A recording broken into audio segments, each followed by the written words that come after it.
So the principles of resuscitating the newborn infant are really quite straightforward. Remember that the fetus is coming from a situation where gas exchange is dependent on placental perfusion.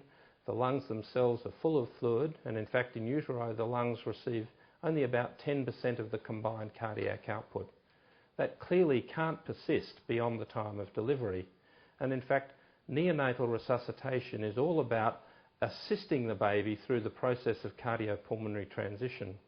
And the key elements of cardiopulmonary transition are inflation of the lungs and the establishment of a gas interface at the alveoli at which gas exchange can take place, and also initiation of tidal ventilation.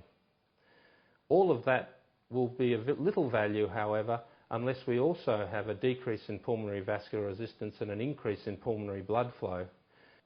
It just so happens that the primary process that achieves lung inflation also initiates vasodilatation of the microcirculation, such that inflation of the lungs achieves both of our goals.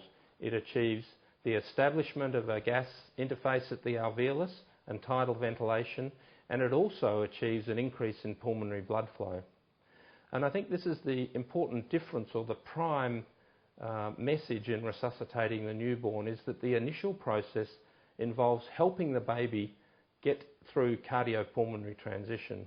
And in fact all the other things that we add on top of that are of marginal benefit until that process has been started.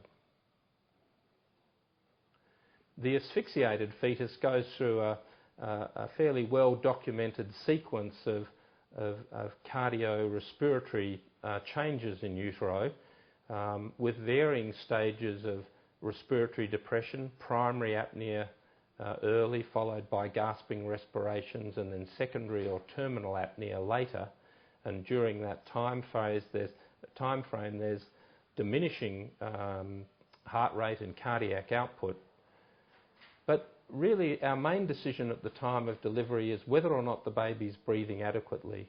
If the baby's not breathing adequately, that is if it has apnea, be it primary or secondary, or the baby's gasping, then our initial response is to start ventilation and initiate or help the baby start to go through the process of cardiopulmonary transition.